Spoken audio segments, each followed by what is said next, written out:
Sir வணக்கம். வணக்கம். Mood of the nation கருத்து கணிப்பு முடிவுகள் வந்திருக்கு. இப்போ தேர்தல் நடந்தாலும் இங்கே தமிழ்நாட்டை பொறுத்த வரைக்கும் அது திமுகவுக்கு தான் சாதகமாக இருக்கும். ஒரு 3 இடங்களில் வேணா அதிமுக பாஜக கூட்டணி வெற்றி பெற வாய்ப்பு இருக்கு. இப்போ புது வரவான விஜயும் விஜய், இந்த நாம் தமிழர் இவங்க எல்லாம் சேர்ந்து ஒரு 15% வாங்குற மாதிரி சொல்றாங்க. பட் திமுகவுக்கு தான் இன்னைக்கும் களம் சாதகமாக இருக்குன்னு ஒரு கருத்து கணிப்பு வந்திருக்கு. இதை எப்படி பார்க்குறீங்க? குறிப்பாக இந்த கருத்து கணிப்புகள் மேலே எனக்கு அதிகமாக நம்பிக்கை கிடையாது. அதுவும் சிறப்பாக இந்த ஓட்டர்லாம் இருக்காங்க பாருங்கள், அவங்கெல்லாம் பயஸ்டாக தான் பார்க்குறாங்க. அதை ஒரு யதார்த்தமாக பார்க்குறதில்ல. மூணாவது என்னன்னு சொன்னால், இந்த கருத்து கணிப்புகள் எல்லாம் ஒரு தேசிய பாலிட்டிக்ஸ் அவுட்லுக்கை வச்சு தான் பார்க்குறாங்க. அதாவது பார்லிமெண்ட் எலெக்ஷனில் இப்போ நீங்களே சொன்னீங்க 3 தொகுதின்னு, 234ல் 3 கிடையாது, 39ல் 3. So their orientation is towards parliament election. 2029 அவங்க கொஸ்டின்ஸ்லாம் அப்படி தான் இருந்திருக்கும். ஸோ அந்த ஃபீல்டை பொறுத்த வரைக்கும் இன்றைக்கி சட்டமன்ற தேர்தல் 2026க்கும் சம்மந்தமே கிடையாது. 2026க்கு அப்புறம் அலையன்ஸ் எப்படி இருக்க போகுது, 2026க்கு அப்புறம் யார் யாரோட சேர போகிறாங்க, அப்போ என்ன 3 வருஷம் கழிச்சு என்ன நடக்க போகுது, இதெல்லாம் சும்மா மூட் ஆஃப் த நேஷன் சொல்லிட்டு நெரேட்டிவ் செட் பண்ணுறதை இந்தியன் மீடியா ரொம்ப நாளாக பண்ணிகிட்டு இருக்காங்க. பட் நான் என்ன நினைக்கிறேன்னு சொன்னால், பார்லிமெண்ட் எலெக்ஷனில் கூட இவங்க பார்த்தது சரியாக இருக்குல்ல. ஏன்னா இப்போ காங்கிரஸை பொறுத்தவரையும் திமுக கூட்டணியில் இருக்கிறதால அதுக்கு ஒரு இது கிடைக்குது. அதாவது ஆல் இண்டியா லெவலில் அதுக்கு ஒரு பாசிட்டிவாக ஜனங்க சொல்லுவாங்க. அதே போல் பிஜேபியோட அதிமுக இருக்குது. இப்போ விஜய் ஃபேக்டர் எதில் வரும் பார்லிமெண்ட் எலெக்ஷனில்? இது ஒரு குரூஷியல் திங். இப்போ நாம் பேசுகிறது அடுத்து வரப்போது 2026 சட்டமன்ற தேர்தல். சட்டமன்ற தேர்தலை பற்றி ஏதாவது ஒப்பீனியன் போல் பண்ணாங்கன்னா அதை நம்ம டிஸ்கஸ் பண்ணலாம். இது எப்போவோ நடக்க போகிற 2029 நாடாளுமன்ற தேர்தலுக்கு வாக்காளர்கள் மனநிலை எப்படி இருக்கும்னு 4 வருஷத்துக்கு முன்னாலே பேசுகிறாங்க. இதெல்லாம் ஃபார் பெச்சுடு தான். இதை வச்சுட்டு விஜயினுடைய உடனே ஸ்டேட் பாலிட்டிக்ஸ் வராங்க. அது எப்படி சரியாக இருக்க முடியும்? இது நேஷ்னல் பாலிட்டிக்ஸு பார்லிமெண்ட் எலெக்ஷனை பேஸ் பண்ணி நடத்துகிற ஒரு கருத்து கணிப்பு. அது எந்த அளவுக்கு உண்மை, எந்த அளவுக்கு நெரேட்டிவ் செட் பண்ணது அது தெரியாது எனக்கு. ஆனால் இது பொருந்தாதுன்ற. சட்டமன்ற தேர்தலில் தமிழகத்தில் என்ன மாதிரியான சூழல் எழப்போகிறது, யாருக்கு இப்போ பார்லிமெண்ட் எலெக்ஷனுக்கு கம்பேர் பண்ணிவிட்டு அதை கொண்டு சட்டமன்ற தேர்தலில் ஃபிக்ஸ் பண்ணுறதுன்றது சரியான ஒரு அணுகுமுறை எனக்கு தெரியல. அதுக்கு பதிலாக மக்கள் யார் பக்கம்னு எடுக்கலாம். அதாவது ஏன்னா இன்னி வரைக்கும் தமிழ்நாட்டில் எனக்கு தெரிஞ்சு நடந்த எல்லா ஒப்பீனியன் போல்லையும் சிஎம் கேண்டிடேட் யாருன்றதில் இன்றைக்கி இருக்கிற சீஃப் மினிஸ்டர் ஸ்டாலினை விட, முந்தைய சீஃப் மினிஸ்டர் எடப்பாடியை விட களத்தில் முந்தி நிற்கிறது விஜய் தான். இது வரைக்கும் வந்த எல்லாத்துலேயும் நீங்கள் விரும்பும் சிஎம் கேண்டிடேட் என்பது களத்திலேயே சமூக வலைதள ஒப்பீனியன் போல். நான் சொல்கிறது சமூக வலைதளத்தில் இல்லை, ஒப்பீனியன் போல்ஸ் வந்திருக்கு இல்லையா, கருத்து கணிப்புகள், இந்த ஓட் மித்ரா, இந்த மாதிரி நிறைய வந்திருக்குது. அதில் பார்த்தீங்கன்னு சொன்னால் இன்றைக்கும் முந்தைய முதலமைச்சருக்கும் அவ்வளோ பெருசாக ஆதரவு இல்லை, இன்றைக்கி இருக்கிற சீஃப் மினிஸ்டருக்கும் ஆதரவு இல்லை. எதிர்கால சீஃப் மினிஸ்டர்னு மக்கள் விரும்புவது விஜய் தான். அப்போ விஜய் இதெல்லாம் கணக்கு போட்டு தான் அவங்க மாநாட்டுக்கு முன்னாலேயே மக்கள் விரும்பும் முதல்வர் வேட்பாளர்ன்ற அப்ஜெக்டிவ் கொண்டு வந்தது. பீப்புள் சப்போர்ட்டு சிஎம்முக்கு விஜய்க்கு தான் இருக்குதுன்றது. இப்போ அது மாதிரி ஸ்பெசிஃபிக்காக எடுத்தாங்கன்னா நம்ம பார்க்கலாம். அதை விட்டுட்டு பார்லிமெண்ட் எலெக்ஷனுக்காக கணக்கு போட்டு எடுத்து, அதுவும் 4 வருஷம் கழித்து நடக்க போகிற விஷயத்துக்கு அதை கொண்டு அப்படியே இதில் கொண்டு ஃபிக்ஸ் பண்ணுறது கட் அண்ட் பேஸ்ட் மாதிரி, அது எனக்கு என்னவோ it won't reflect the realities in state politics. அப்படி தான் நான் நினைக்கிறேன். அதை நான் ஒரு பெருசாக எடுத்துக்கல. இன்னைக்கு முதலமைச்சரோட செய்தியாளர் சந்திப்பில் விஜய் பற்றி கேட்டிருக்காங்க. டிவிகேக்கும் டிஎம்கேக்கும் போட்டி தான் அவர் சொல்கிறத பற்றி கேட்டதுக்கு, அதுக்கெல்லாம் பதில் சொல்ல வேண்டிய அவசியம் இல்லை, நான் அதிகமாக பேச மாட்டேன், செயலில் நாங்கள் காமிக்க நினைக்கிறோம் அப்படின்னு ஒரு பதில் சொல்லியிருக்காரு. இல்லை, அதாவது அவங்களுக்கு விஜய் மேலே இருக்கிற எரிச்சல் தான் இப்படி அவங்கள அறியாமலே வெளியே விழுதுன்னு நினைக்கிறேன். ஒரு பொறுப்புள்ள சீஃப் மினிஸ்டர், ஒரு கட்சி 75 வருஷ கட்சின்றாங்க, அதனுடைய ஒரு தலைவராக இருக்கிறவர், அது யாராக இருக்கலாம், ஏஆ இருக்கலாம், பிஆ இருக்கலாம், ஒருத்தரை பற்றி ஒரு அரசியல் கட்சி அது ஆல் செட்டன்னு. இப்போ கலைஞர் மாதிரி ஒரு சீனியர் பொலிட்டீஷியன் தமிழ்நாட்டில் இல்லை. நல்லக்கண்ணு அவங்கெல்லாம் கூட கலைஞருக்கு வந்து கொஞ்சம் இதுதான். ஆனால் அவர்கிட்ட போய் இது மாதிரி ஒரு கேள்வியை கேட்டால் அவர் இப்படி பதில் சொல்லியே இருக்க மாட்டார். அவர் நக்கலாவோ நையாண்டியாவோ ஒரு பதிலை சொல்லியிருப்பார். ஆனால் இது பர்சனலாக ஒரு அனிமாசிட்டி. நான் அவரை பற்றி பேச மாட்டேன்னா அப்போ யாரை பற்றி பேசுவீங்க நீங்கள்? அவரை பற்றி அவர் கொள்கையை பற்றி பேசலாம். இல்லை அவர் வந்திருக்காருங்க, அரசியலில் யார் வேணாலும் வரலாங்க. அவர் வந்து மக்கள்கிட்ட போனோம், மக்கள் எங்களுக்கு தாங்க ஆதரவு பண்ணுவாங்க, நாங்கள் ஆட்சி கொடுத்துருக்கோம், நல்ல ஆட்சி 4 வருஷத்தில் அப்படின்னு சொல்லலாம், தப்பு கிடையாது.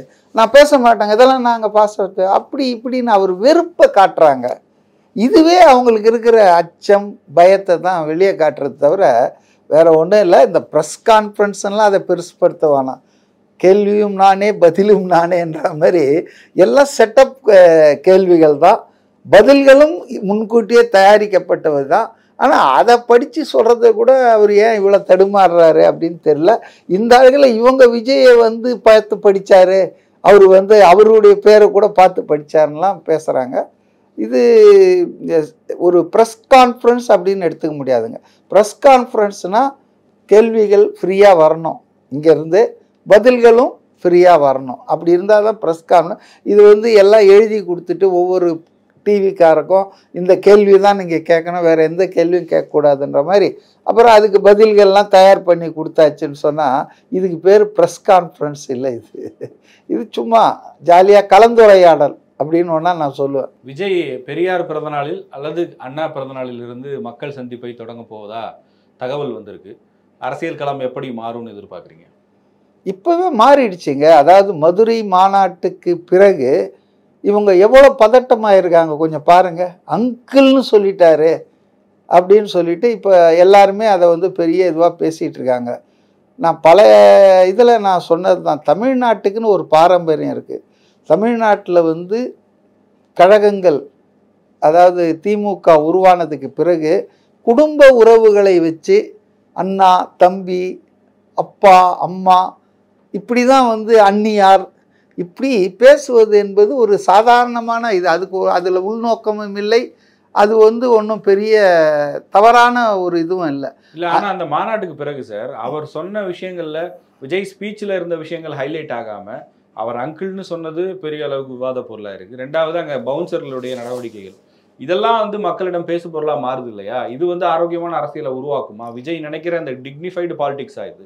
அதுக்கு அவருக்கு என்ன ரோல் இருக்குங்க? இதெல்லாம் வந்து நெரேட்டிவ் பண்ணி பத்திரிகைகளை விவாதம் நடத்த வைக்கிறது, தொலைக்காட்சிகளில் வந்து சாயந்தரத்தில் வந்து நேர்காணல் நடத்துறதெல்லாம் யார் செய்கிறாங்கன்னு நினைக்கிறீங்க? இது ஆளுங்கட்சி தான் பண்ணுது. இதை வந்து விஜய் ஒன்றும் எதுவுமே இதை பண்ணலையே. அவர் வந்து ஆனஸ்டாக தான் அவருடைய கருத்துக்கள் இப்போ நீங்கள் சொன்னதால் சொல்கிறேன் நான். இந்த அங்கிள்னு சொன்னதில் என்ன தவறு இருக்குது? அது அவர் எவ்வளோ கேர்ஃபுல்லாக இருக்காருன்னா அதை தமிழில் சொல்லுவதை தவிர்த்தார்.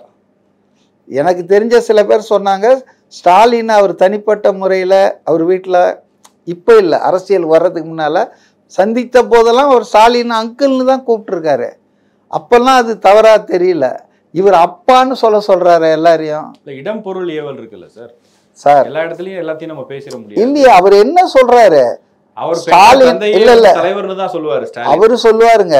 ஆனா அப்பான்னு சொன்னாரு எல்லாரையும். தாயும் மாணவர்ன்றாங்களே இப்போ விளம்பரங்கள்லாம்.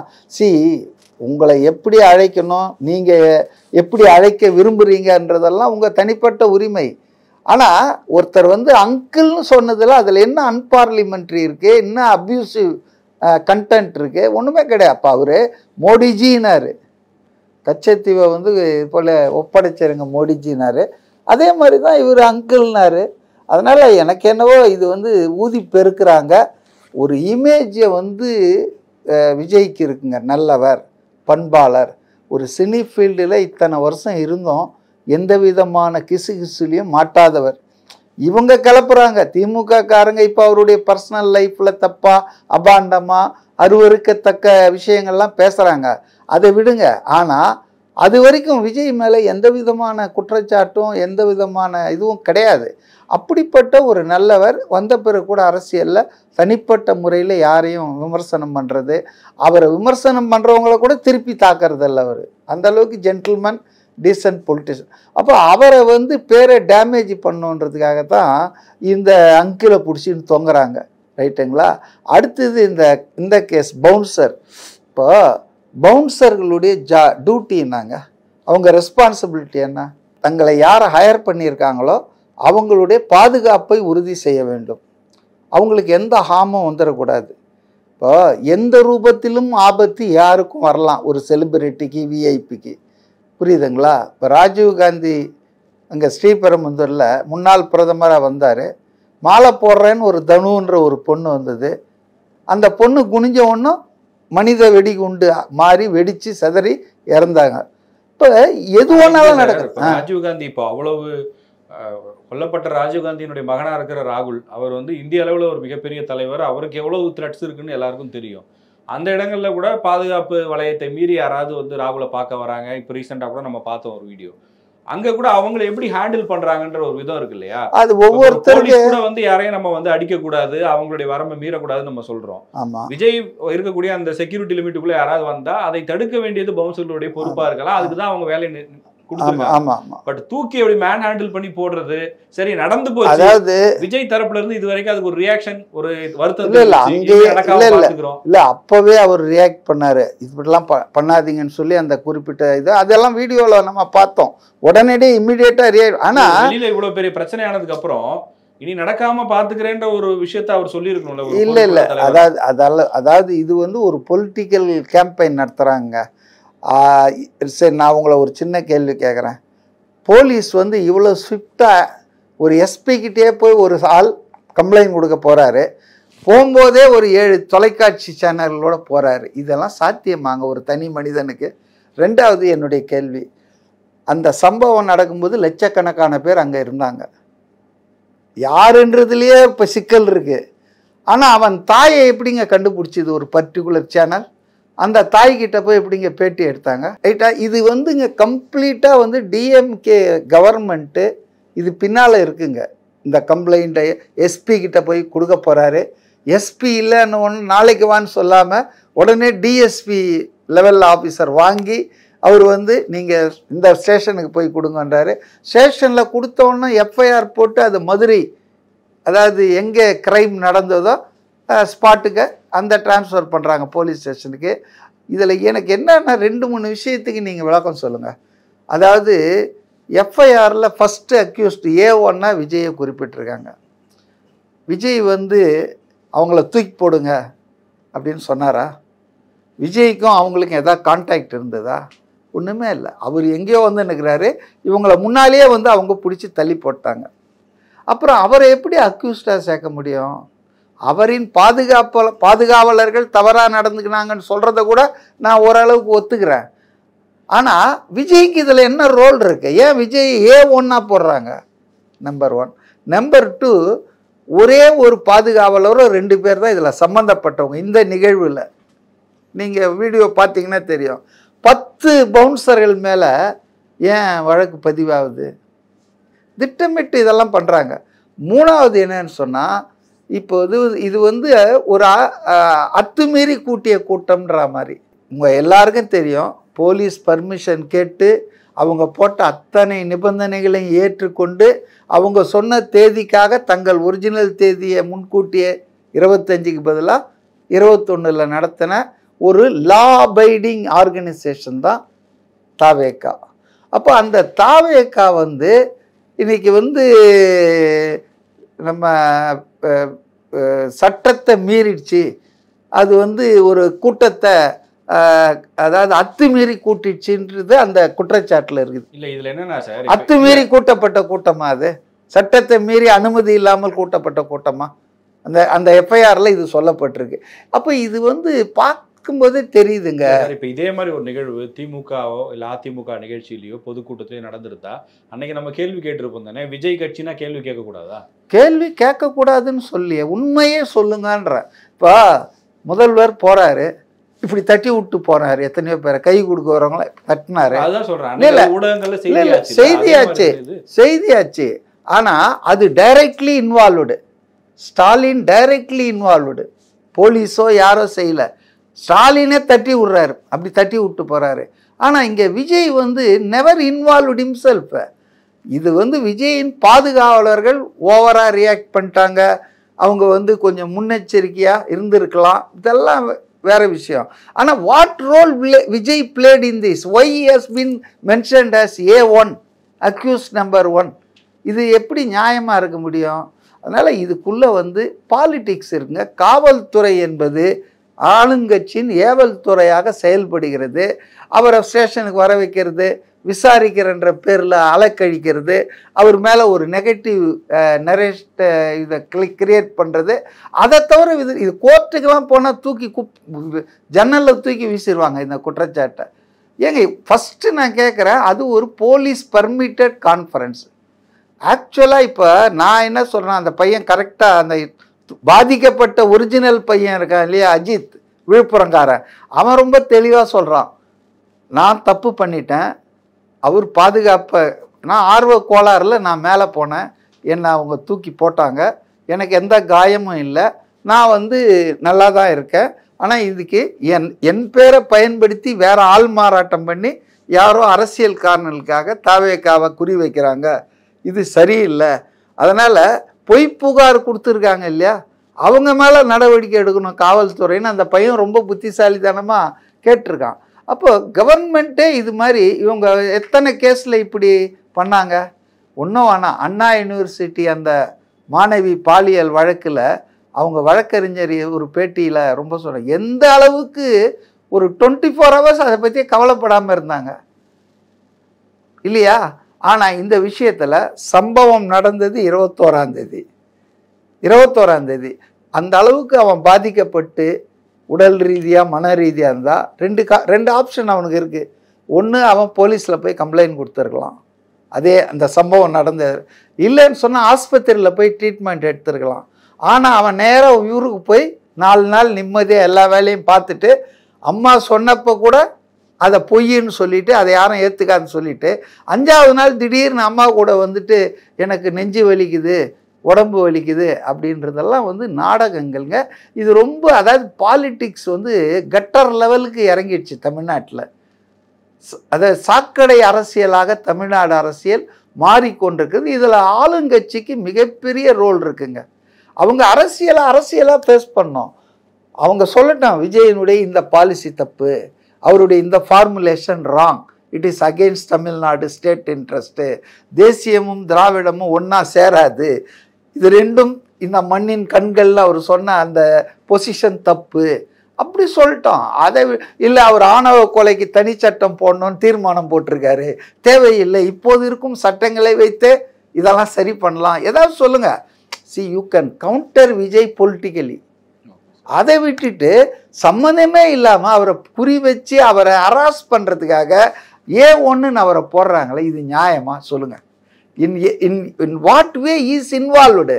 சம்பவம் அவருக்கு தொலைவில் நடக்குது, அவர் இதில் இன்வால்வ் ஆகலை. இன்ஃபேக்ட் அது நடந்த பிறகு அவருடைய ரியாக்ஷன், பாடி லாங்குவேஜை பாருங்கள், he was totally upset. இது மாதிரிலாம், ஏன்னா அவர் ரசிகர்களுங்க அவருக்கு. அதனால் வந்து இது வந்து மொத்தமாக டிஎம்கே வந்து அவங்க இப்போ எம்ஜிஆருக்கு அவங்க பண்ணாததாங்க, விஜயகாந்துக்கு பண்ணாததாங்க. ஆனால் இதெல்லாம் எடுபடாது மக்கள் மத்தியில். மக்கள் எல்லாத்தையும் பார்த்துட்டு இருக்காங்க. அவங்க படிக்காதவர்களாக இருக்கலாம், அவங்களுக்கு வந்து விவரம் இல்லாதவர்களாக. ஆனால் காமன் சென்ஸ்ன்னு ஒன்று இருக்குது. இப்போ இந்த பையனே இருக்கான, அந்த பெரம்பலூரா அரியலூர் பையன் சரத்குமாரா, அவன் எவ்வளோ பொய் மேலே பொய் சொல்கிறான். நேற்று நான் பார்த்தேன், அவன் ஒரு பத்திரிகையாளர் பேட்டி கொடுத்துட்டு இருக்கான். ஒரு நிருபர் அவர் கரெக்டாக கேட்குறாரு, நீ இந்த ட்ரெயினில் போனேன்னு சொல்கிறப்பா 9 மணிக்கு தான் இந்த ட்ரெயின் மதுரைக்கு போகுது, ஆனால் நீ 9 மணிக்கு மாநாட்டு திடலில் இருந்தேன்னு சொல்கிறிய. அவன் அப்ரப்டாக நான் எந்த ஊடகத்தையும் இனி பேச மாட்டேன்ட்டு அவன் போகிறான். அப்போது இது வந்து எப்படி இதை குற்றச்சாட்டை ஏற்றுக்க முடியும்? இது ஒரு பொய் புனையப்பட்ட புகார். ஆனால் ஒன்று சொல்கிறேன், திமுக தன்னுடைய சவக்குழியை தானே தோண்டி கொண்டிருக்கிறது. இந்த மாதிரி ரொம்ப கீழ்த்தரமாக தாவேக்காவை அட்டாக் பண்ணுறதுன்னு போலும்.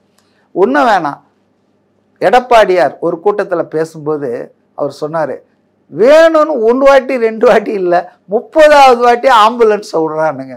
நோயாளியே இல்லை, வேணும்னே திமுக இதை பண்ணுறாங்கன்னாங்க. அப்போ என்ன ஆச்சு, உடனே ஆம்புலன்ஸ் ஓட்டுநர்கள் சங்கம் அது சார்பாக போய் எடப்பாடி மேலே கம்ப்ளைண்ட் கொடுத்தாங்க. 8 நாள் தான் கெட்டிக்காரன் புழுகே நிற்கணும். 8 மணி நேரம் நிற்கல அந்த புழுகு. ஏன்னா அந்த அசோசியேஷனே அவனே சொல்கிறான், இது எங்கள் லெட்டர் பேடே கிடையாது, நாங்கள் கம்ப்ளைண்டே கொடுக்கல. இது அப்போ எந்த அளவுக்கு எதிர்கட்சிகளை அரசியல் ரீதியாக சொல்லு. இன்னைக்கு வாங்க, இன்னைக்கு ப்ரெஸ் நீங்கள் சொன்னீங்களா சோகால்டு ப்ரெஸ் கான்ஃபரன்ஸு, அதில் ஒரு நிருபர் கேட்குறாரு, நீங்கள் ஜெர்மனிக்கு போகிறீங்க, ரைட்டு, அந்நிய முதலீடை வந்து எடுத்துகிட்டு வர தப்பு கிடையாது, அது போகலாம். 5வது முறையாக போகிறாரு. ஆனால் ஏற்கனவே போயிட்டு வந்தார் 4 முறை. அந்த அந்நிய முதலீடுகள்லாம் வந்துடுச்சா, சொன்ன அளவுக்கு வந்ததா, அதனால் எத்தனை வேலை வாய்ப்புகள் உருவாகி இருக்கு தமிழ்நாட்டில், எத்தனை ஆலைகள் இயங்க தொடங்கி இருக்கின்றன, இதையெல்லாம் ஒரு வெள்ளை அறிக்கை கொடுத்துட்டு எடப்பாடியை நீங்கள் நக்கல் பண்ணால் நான் ஒத்துக்கிறேன். ஆனால் நீங்கள் என்ன சொல்கிறீங்க, இதெல்லாம் வந்து எடப்பாடி சொல்கிறாரு, இதெல்லாம் சும்மா இன்பச் சுற்றுலா போகிறாங்க அரசு செலவில் அப்படின்னு, அதுக்கு அவருடைய இது மாதிரி நினச்சிக்கிறார் போல இருக்கு. இது ஒரு பதிலா? பர்சனலாக வந்து ஏன் எடுக்கிறீங்க? அவரும் ஒரு ஃபார்மர் சீஃப் மினிஸ்டர், அவரும் வந்து இன்றைக்கி ஒரு அப்போசிஷன் லீடர். அப்போ அவர் is suppose to question the government. அப்படி இருக்கும்போது நீங்கள் உங்களுக்கு பதிலை சொல்லுங்களேன்.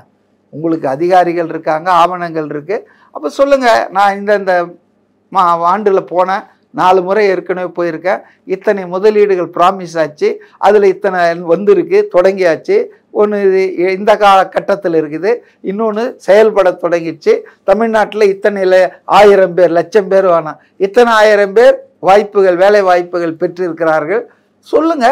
அதை விட்டுட்டு அவரை போல நினைச்சிட்டாராம். இதெல்லாம் வந்துங்க ஒரு பண்பான நாகரிகமான பதிலாக எனக்கு தெரியல. ஒரு முதலமைச்சர்னா நீங்கள் திமுக தலைவராக பொதுக்கூட்டத்தில் என்ன வேணா பேசுங்க, ஆனால் ஒரு சீஃப் மினிஸ்டராக வரும்போது you represent the people of Tamil Nadu. அப்போ பொறுப்பும் கண்ணியமும் தேவைன்னு நான் நினைக்கிறேன். அதனால் காலையில் அவர் நடத்தின ப்ரெஸ் கான்ஃபரன்ஸில் அவருடைய எரிச்சல், அவருக்கு இருக்கக்கூடிய வெறுப்பு விஜய் மேலே, எடப்பாடி மேலே, அது ஆஸ் எ பொலிட்டீஷியனை தான் தென்படுதே தவிர தமிழ்நாட்டின் முதல்வர் என்ற பொறுப்புள்ள ஒரு நபராக அவரை காட்டலை. ஓட்சோரி வந்து நாடு முழுக்கவே அதிர்வலைகளை ஏற்படுத்தியிருக்கு. அந்த பேரணியில் ராகுல் காந்தி உள்ளிட்ட அந்த இந்தியா கூட்டணி தலைவர்களோட நம்ம தமிழக முதலமைச்சர் ஸ்டாலினும் போய் கலந்துக்கிட்டாரு. அது இந்திய அளவில் ஒரு முக்கியமான விஷயமா பார்க்குறாங்க. அதனுடைய தாக்கம் எப்படி இருக்குன்னு நினைக்கிறீங்க? அதாவது எதிர்க்கட்சி தலைவர் ராகுல் காந்தி பொதுவெளியில் ஒரு செய்தியாளர் சந்திப்பை நடத்தி தேர்தல் ஆணையம் வாக்கு கொள்ளையில் ஈடுபடுகிறது, அது ஆளும் பிஜேபிக்கு சாதகமாக தேர்தல் முடிவுகளை மாற்றுவதற்கு உதவுகிறது என்று ஒரு பகிரங்க குற்றச்சாட்டு, சீரியஸ் சார்ஜ் வச்சார். இதுக்கு வந்து எலெக்ஷன் கமிஷன் வந்து பதில் சொல்ல வேண்டிய கடமை இருக்குது. அவங்க வந்து ஒரு ப்ரெஸ் கான்ஃபரன்ஸ் தலைமை தேர்தல் ஆணையர் வந்து வச்சார்.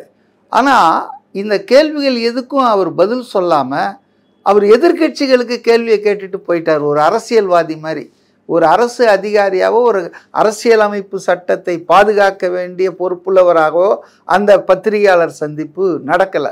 ஸோ அதுக்கு பிறகு சந்தேகம் வலுத்து விட்டது எல்லாருக்கும். தீர்வதற்கு பதிலாக இப்போ பார்த்தீங்கன்னா 16 நாட்கள் 1300 கிலோமீட்டர் பீகாரில் வந்து இந்த வாக்கு கொள்ளை எதிர்த்து, குறிப்பாக அந்த மாநிலத்தில் special intensive revision of voter லிஸ்ட்டை கணக்கில் வச்சு எடுத்து ஒரு 65 லட்சம் பழங்குடி மக்கள், பிற்படுத்தப்பட்டவர்கள், தலித்துகள், மைனாரிட்டிகள் வாக்குகள் அவங்களெல்லாம் இல்லை என்று சொல்லி தள்ளிட்டாங்க. சுப்ரீம் கோர்ட்டை இப்போ தலையிட்டு ஆதாரம் வச்சுக்கிட்டு நீங்கள் அவங்களெல்லாம் சேர்க்கணும்னு சொல்லிட்டு அது ஒரு விஷயம் நடந்துகிட்ருக்கு. அப்போ இதை மக்கள்கிட்ட கொண்டு போய் சேர்க்கறதுக்காக ஒரு யாத்திரை நடத்திட்டு இருக்காரு. அதான் ஓட்சோரின்னு நீங்கள் சொன்னீங்க, தமிழில் வாக்கு கொள்ளைன்றோம். அப்போ இந்த யாத்திரை வழிநெடுக பீகாரில் ஒரு மிகப்பெரிய எழுச்சியை உண்டாக்கி இருப்பது இன்றைக்கு எல்லாராலையும் உணர முடிகிறது. இப்போ தேர்தலே கூட பார்த்தீங்கன்னா, நேற்று இந்து பத்திரிகைகள் நாளிதழில் ஒரு தலையங்கத்திலே எழுதியிருக்காங்க, நார்மலாக வந்து தேர்தல் பற்றி பிரச்சனை, தேர்தலில் வந்து நிர்வாகம் ஊழல் இப்படி தான் இருக்கும், ஆனால் இப்போ தேர்தல் கமிஷனுமே ஒரு பிரச்சனை ஆயிடுச்சு தேர்தலில் அப்படின்னாங்க. அப்போ சீசரின் மனைவி சந்தேகத்துக்கு அப்பால் இருக்கணும் அப்படின்றது எல்லாரும் எதிர்பார்க்கறது. இப்போ தேர்தல் ஆணையத்தின் மீது சந்தேகம், ஒரு அச்சம், அது ஒரு சார்பு தன்மையோடு செயல்படுகிறது, வாக்குகளை கொள்ளையடிக்கிறது, வாக்காளர்களை வெளியேற்றுகிறது திட்டமிட்டு. இப்படின்ற சார்ஜஸ் வந்து ஜனங்க மத்தியில் பரவலாக வர்றது. இது இந்தியா பூரா இப்போ அலசப்படுகிறது, பேசப்படுகிறது. இந்த யாத்திரை வந்து பெரிய இப்போ பாரத் ஜோடோ யாத்திரைக்கு இணையாக இப்போ அது ஃபேமஸ் ஆகிட்டு இருக்கு. இப்போ அதில் தான் நம்ம ஒரு பகுதியாக முசஃபர்பூரில் பீகாரில் நம்ம முதல்வர் ஸ்டாலின் அவர்கள் போனார். அநேகமாக அது முடியும் போது 1ஆம் தேதி முடியுது செப்டம்பர் முதல் கட்டம். அதில் வந்து west Bengal chief minister Sharad Pawar, அதாவது எதிர்கட்சிகள்லாம் அதில் ஒன்றா சேர்றாங்க, ஃபோக்கஸ் ஆகுறாங்க. அதாவது வாக்கு கொள்ளை, பாஜக சர்க்கார் இப்படி தான் தேர்தல் முடிவுகளை திருடுகிறது, தேர்தலை திருடுகிறதுன்றதை இன்னைக்கு அவங்க ஃபோக்கஸ் பண்ணுறாங்க எதிர்கட்சின்ற முறையில். இப்போ அதில் வந்து இப்போ ஸ்டாலின் நடுவில் போயிட்டு வந்தார். அதுக்கு பின்னால் கூட ஒரு அரசியல் இருப்பதாக சொல்கிறார்கள். என்னன்னா, நான் ஏற்கனவே சொன்னது தான், தமிழ்நாடு சட்டமன்ற காங்கிரஸ் குழு தலைவர் ராஜ்குமார் அவர் வந்து டெல்லியில் முகாமிட்டு ஒரு 2-3 நாள் போன மாதம் மல்லிகார்ஜுன் கார்கே, ராகுல் Gandhi, Priyanka Gandhi, KC Venugopal general secretary organisation, இந்த 4 சந்தித்து தமிழ்நாட்டில் சட்டமன்ற தேர்தலில் என்ன நிலை எடுத்தால் காங்கிரஸுக்கு நல்லது, காங்கிரஸின் எதிர்காலத்துக்கு நல்லதுன்னு விரிவாக ஒரு ரிப்போர்ட் கொடுத்து, இன்னைக்கு இருக்கிற சூழலில் தாவேகாவோடு நம்ம போனால் நாம் கேட்கும் தொகுதிகள் கிடைக்கும், எண்ணிக்கையும் அதிகமாக பெறலாம், எல்லாவற்றையும் விட 67 இழந்த ஆட்சி அதிகாரத்தை காங்கிரஸ் கட்சிக்காரர்கள் நம்ம வந்து அனுபவிக்கிறதுக்கான வாய்ப்பு. அனுபவிக்குதுன்னா நான் ராங்காக சொல்ல, அதிகாரம் இருந்தால் தான் உங்களால் மக்களுக்கோ உங்களை நம்பினவங்களுக்கோ உங்கள் சூழ்ந்து இருக்கிறவங்களுக்கோ ஏதாவது செய்ய முடியும். ஆல் செட் அண்டுன்னு நான் அதான் விஜய் கிட்ட, வேற யாரையும் சீஃப் மினிஸ்டர் ஆகிறது, வேற எடப்பாடியை முதல்வர் ஆகிறது, இதெல்லாம் நீங்கள் நினைத்த காரியம் நடக்காது. நீங்கள் அதிகாரம் உங்கள் கையில் இருந்தால் தான் உங்களுக்கான ஒரு மக்களுக்கு ஏதாவது செய்ய முடியும். அப்போ இதை வந்து ரொம்ப சீரியஸாக அந்த கட்சி தலைவர்கள் விவாதித்து கொண்டிருக்கிறார்கள். பீகார் தேர்தலுக்கு பிறகு இது பற்றி முடிவெடுக்கலாம். இன்னும் நாள் இருக்குது, ஜனவரி. இது வந்து பீகார் தேர்தல் இன்னும் 1 மாதத்தில் முடிஞ்சிடும், 2 மாதத்தில். ஜனவரிக்கு அப்புறம் நம்ம அதை பற்றி பேசலாம். அதாவது இதில் என்ன யோசிக்கணும்னா, இதெல்லாம் பேசக்கூடாதுங்க, நாம் கூட்டணியில் இருக்கோம், இப்படியெல்லாம் வந்து சொல்லக்கூடாதுங்கன்னு யாரும் சொல்ல, அதை ஒரு பக்கம் வச்சுருக்காங்க. ரைட், அதை கன்சிடர் பண்ணலான்னு. இன்னொன்றும் என்ன காங்கிரஸுக்கு சாதகம்னா, போனஸ் மாதிரி ஒன்று வாங்கினா ஒன்றுன்ற மாதிரி கேரளாவில் இருக்கிற மிகப்பெரிய ரசிகர்கள் ஆதரவு, மக்கள் ஆதரவு விஜய்க்கு, அது காங்கிரஸுக்கு திரும்பும். இப்போ காங்கிரஸ் 10 வருஷமாக ஆட்சியில் எல்லாமே இருக்குது. எப்போவுமே இந்த மாதிரி இருந்ததில்ல. 5 வருஷம் இதுனா 5 வருஷம் அதுன்னுவாங்க, மாறி மாறி ஆட்சி நடக்கும். ஆனால் முதல் முறையாக 2வது முறையும் மார்க்சிஸ்ட் கட்சி இடதுசாரி கூட்டணி அங்கே வந்துடுச்சு. அப்போ இதிலிருந்து காங்கிரஸ் ஆட்சியை பிடித்தே ஆக வேண்டும் கேரளாவில். இப்போ தமிழ்நாட்டில் வந்து ஆட்சி ஒன்றும் பிடிக்க போகிறதில்ல. திமுகவை ஜெயிக்க வச்சா கூட எந்த ஒரு அதிகாரமும் கிடைக்க போகிறதில்ல. ஆனால் ஒரு முதலமைச்சர், ஒரு மாநிலத்தின் நிர்வாகமே கேரளாவில் கிடைக்கும். அதனால் அவங்க பல வகையில் இதனுடைய ப்ரோஸ் அண்ட் கான்ஸை காங்கிரஸ் தலைமை யோசிக்க தொடங்கி இருக்கிறது. 2வது, பிஜேபியுடன் திமுகவுக்கு இருக்கிற அந்த கள்ள உறவு, அது பற்றிய சந்தேகங்களும் பொது வெளியில் அலசப்படுவதால் இதெல்லாம் அவங்களுக்கு கொஞ்சம் இதை உருவாக்கி இருக்குதுன்ற தகவல்கள் நம்ம முதல்வருக்கு ஆதாரமாக கிடைச்சதால தான் டக்குன்னு போய் இவர் அதில் போய் குதிச்சு, நானும் இருக்கிறேன் பந்தயத்தில், இந்தியா கூட்டணியில் இருக்கேன்னு நடுவில் தேஜஸ்வி யாதவுக்கும் ராகுல் காந்திக்கும் நடுவில் இவர் போய் உட்காந்து அங்கே வந்து அந்த யாத்திரையில் கலந்து கொண்டார். அதுக்கு காரணமே காங்கிரஸ் எங்கே தங்களை விட்டு போயிடுமோ, விட்டுவிடக்கூடாது. ஏன்னா காங்கிரஸ் இந்த கூட்டணி திமுக கூட்டணி வெளியே போச்சுன்னா it will have cascading efforts. Cascading எஃபர்ட்ஸ்னா ஒரு கட்சி இந்த சனி போனோம் தனியாக போவாதுன்னுவாங்க. அது மாதிரி காங்கிரஸ் போனால் ஒரு கட்சி போகிறது இல்லை, entire minority vote bank will follow. அதனால் திமுகவுக்கு வந்து காங்கிரஸினுடைய ஸ்தாபனம் சின்னதாக இருக்கலாம், ஸ்தாபன பலம், ஆனால் காங்கிரஸ் அது கூட இருக்கிறதால தான் பார்லிமெண்ட் எலெக்ஷனில் அதால் எல்லா தொகுதியிலும் ஜெயிக்க முடிகிறது, மைனாரிட்டிகள் வாக்குகளை சிந்தாமல் சிதறாமல் அள்ள முடிகிறது. அதனால் காங்கிரஸை வந்து அவங்க ரொம்ப ஜாகிரதையாக பார்த்துக்கணுன்னு முதல்வர் ஸ்டாலின் இருக்கிறாரு. அது காரணம் இந்த தமிழ்நாடு காங்கிரஸ் கட்சி தலைமையில் ஒரு செக்ஷன், நான் எல்லாரும் சொல்ல, ஒரு மெஜாரிட்டி செக்ஷன் வந்து திமுகவுக்கு எவ்வளோ நாள் தான் பல்லக்கு தூக்கிட்டு இருக்கிறது, தாவேக்காவுக்கு போகலாம், ஆதரவு கொடுக்கலாம் அப்படின்ற சார். ரெண்டாவது, காங்கிரஸ் கட்சி யோசிக்குது இல்லை, எல்லா கட்சியும் திட்டுறாரு, செத்த பாம்பு, கெட்ட மாமிசம், எல்லாரையும் திட்டுறாரு, அரசியல் எதிரி. காங்கிரஸ் இது வரைக்கும் அவர் ஏதாவது திட்டியிருக்காரா? விசிகாவை அவர் ஏதாவது திட்டியிருக்காரா? அட் பெஸ்ட் அவர் என்ன சொன்னார்னா, நம்ம அம்பேத்கர் புத்தகம் அண்ணன் திருமாவளவன் இங்கே இல்லைனாலும் அவர் மனசு நம்மக்கிட்ட தான் இருக்கும், அப்படி தான் சொன்னார். ஸோ அவர் விசிகாவையோ இடதுசாரிகளையோ காங்கிரஸையோ இதுவரையில் விமர்சனம் செய்ததே இல்லை. அப்போ இந்த 3 பேருக்கும் தாவேக்காவை ஆதரிப்பதில் எந்த சிக்கலும் இல்லை. அவர் பிஜேபியும் எதிர்க்கிறாரு. இப்போ பிஜேபி எதிர்ப்பு தானேங்க இவங்களெல்லாம் ஒன்றா சேர்த்து வச்சிருக்குது. அப்போ அதையும் அவரும் நல்லாவே செய்கிறாரு. என்னை கேட்டால் திமுகவை விட நல்லா செய்கிறாரு. ஏன்னா அவருக்கு இது இல்லை, பேக்கேஜ் இல்லை, ஊழலோ அல்லது இடி ரைடோ அதெல்லாம் எதுவுமே இல்லை. அதனால் இது எதேச்சியாக நடந்ததில்லை, திட்டமிட்டு காங்கிரஸை பிடிச்சி வைக்கணும் நம்ம கூட்டணியில் அப்படின்றதுக்காக தான் போனார். பட் ஓவராலாக இந்த rally it is inspiring Bihari people. அதனால் இப்போ என்னென்னா, முன்னால் என்ன சொன்னாங்கன்னா என்டிஏக்கு தான் கொஞ்சம் ஸ்லைட் எட்ஜ் இருக்குது அப்படின்னு சொன்னாங்க. பட் ஆனால் இப்போ என்னன்னு சொன்னால் ரொம்ப டஃப் ஃபைட் இருக்குது. இவங்க எதிர்கட்சி கூட்டணி ஆட்சி அமைத்தாலும் ஆச்சரியப்படுறதுக்கு இல்லை. இப்போ அதனால தான் பாருங்கள், பிரதமர் அமித்ஷாலாம் மாறி மாறி போய் 10,000 கோடி திட்டங்கள், 17,000 கோடி திட்டங்கள் அறிவிச்சிட்டு இருக்காங்க. ஸோ பீகாரில் தேர்தல் முடிவுகள் மாறி வந்ததுன்னா அது அகில இந்திய அளவில் ஒரு நேஷ்னல் இம்பேக்ட் கிடைக்கும். அந்த வெற்றிக்கு நிச்சயமாக ராகுல் காந்தியின் இந்த யாத்திரை ஒரு கான்ட்ரிபியூஷனாக இருக்கும் தான் நான் நினைக்கிறேன். நன்றி.